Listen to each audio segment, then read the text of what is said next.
समधाइयो बुध्यो तब रहमत जो दूधनिया रहमत वडे पूजईन नफरत सन निहार दुनिया भले दिखारे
बाबा जी मर्जी आ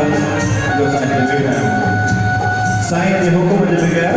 पतो भी हिल न सके असां ॾाढा ई भागण वारा आहियूं साईं जे पेड़ में बैठा आहियूं समूह ॾाढो कलियुगी आहे पैसो कमाइण लाइ सभिनी वटि वक़्तु आहे टाइम सभिनी वटि आहे पैसे लाइ साईं जो नालो जपण लाइ कंहिं वटि बि टाइम कान्हे असां ॾाढा ई वॾा भागा आहियूं साईं पंहिंजे पेड़ में वेठाए रखियो अगर इनके जो मंजूर आहे असांखे बि इहो मंजूर आहे अगर इनके असांजो भटकण रुलण मंजूर आहे त उहो बि असां राज़ी आहियूं साईं जी रजा में राज़ी रहंदा सदाईं सुख पाईंदासीं काथे भटकंदा न भटकण रुलण नसीब में मुंहिंजे जो लिखो अथई भटकण रुलण नसीब में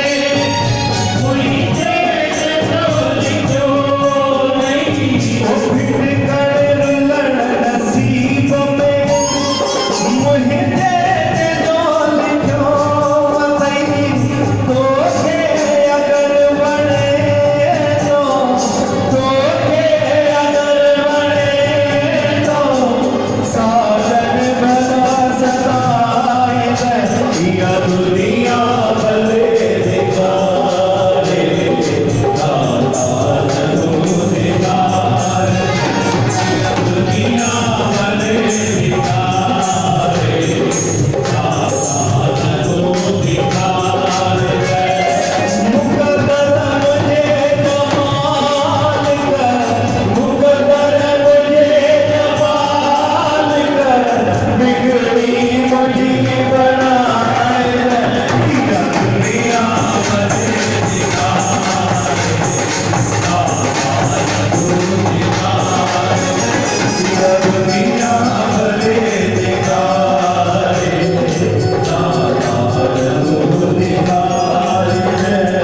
पांच दुख सां परेशान आहिनि, साम्हूं वारे जे सुख सां ॾाढो ई परेशान आहे। हर माण्हू जी आदत पइजी चुकी आहे, इहे असांजो आहे। अगरि यादि आहे त असांखे असांजो झूलण साईं, अगरि इहो संसार असांखे सजा बि ॾिए त परवाह कान्हे, अगरि साईं पंहिंजी छत्र छाया में रखियो आहे त उहो बि झेले वठंदासीं। बाबा खे हथ जोड़े करे वेनती इहा करणी कि बाबर साईं जीअं अॼु बि यादि रखियो अथई साल 12 महीना तुंहिंजे सर ते चौकड़ ते चुंदा रहूं, तुंहिंजी सेवा कंदा रहूं, सभिनी खे पंहिंजी हलंदी लाइ दर्शन रखे थी कंहिंजो मोहताज न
शहनशाह बेपरवाह संगत में सब वेठा आहिनि। साईं कैसा राजी थींदो कंहिंखे बि ख़बर कान्हे। मालिक असांजो पंहिंजी मर्ज़ी जो मालिक आहे, भरियल ख़ाली थो करे, ख़ाली खे भरे थो। असां त राजी लॻाए सघूं साईं, असांखे पंहिंजे पेट में विहारे पंहिंजी चादर में ढके रख, तुंहिंजी सेवा कंदा रहूं। असांजा अवगुण न ॾिसजांइ, असां ऐबन भरिया बाबा, तू शहनशाह बेपरवाह, असां ऐबन वारा, तू बख़्शणार, असां गुनाहगार। बाबा असांजी अर्जी भई कि एतिरी शक्ति ॾींदे कि अगरि तू आज़माए बि तुंहिंजी परीक्षा में